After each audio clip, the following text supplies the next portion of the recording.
Brilliance Audio. The Grave Singer by Victor Methos. Performed by Timothy Andres Pabon, Bailey Carr, and Jamie Lincoln Smith. Mark felt the shattered glass cut his face as he was thrown from the upstairs window. He landed with a thud on his snow-covered driveway. It knocked the wind out of him, and he felt cracks in his ribs. His hips were on fire, every joint radiating pain. His face, already bloodied from the beating he took, had left an imprint in the snow, ringed with blood. He groaned, one hand holding his shattered wrist in place. He slowly rolled onto his back and took deep breaths, the exhalations like smoke in the cold winter air. The sky was black as oil, and flakes of snow, remnants of the day's storm, drifted quietly to the earth. The double doors of his palatial home opened, and a man in black slacks and a black button-up shirt appeared. The man was a giant, taller than Mark by at least a foot, and huge, like an NFL linebacker.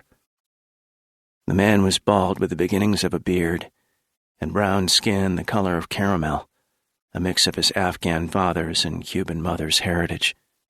Even at night, he wore oversized black sunglasses. He sauntered to Mark and stood over him. The man dipped into his pocket and came out with a cigar. He lit it with a solid gold lighter, the smell of tobacco swirling with the icy breeze. He offered him the cigar. "Cuban?" Mark spit out a glob of blood and tongued a loose tooth. "Go to hell, Alonso," he said. Mark was used to getting his way.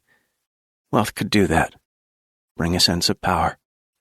He wasn't the insecure small-time hustler anymore, like when Alonso got locked up. He was different now. He was a big-time player in the community with a bank account to back it up. "You've been gone 11 years. It's too long. You're out of the game. You don't know how it works. It's all lawsuits and lawyers now. A thug like you is a dinosaur in this game. Find some other sucker to play." Alonso watched the car that drove past as he sucked on his cigar. He waved to the driver, who sped off. 11 years. The thing about being inside is the time, Marky Mark. Time's your enemy. But I used my time, studied law and philosophy and psychology. Everything that gives you power. Power, homie. That's what it's about. Men are animals when they're locked up, and you gotta be more than a man to survive. That's what I am to you. I'm a man, and you're a cockroach. He squatted down, his fists covered in cuts and blood from Mark's teeth, and said, "Know what hurts the most? You didn't visit me once. I got locked up, and you pretended like you didn't know me." With a deep groan and burning in his hips, Mark sat up. His mouth was filled with blood, and he spit it out into the white snow.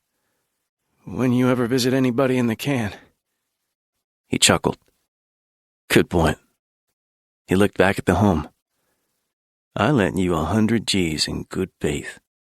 I find out you made it big and forgot about your friend Alonso. It's hurtful, Marky Mark." "I'll get you 100 grand. "No, my man. You didn't pay a cent in big for 11 years, and I was going to use that money to make money. Compounding big at 20% a month over 11 years is, what? About 900 G's? Mark chuckled mirthlessly. "No way I'm paying you 900. You'll get your 100. That's it. No matter how many windows you throw me out of." "Come on now. Don't be like that. You got this fancy house, apartment buildings, that sleek Mercedes, the hot little filly with all that plastic in her face.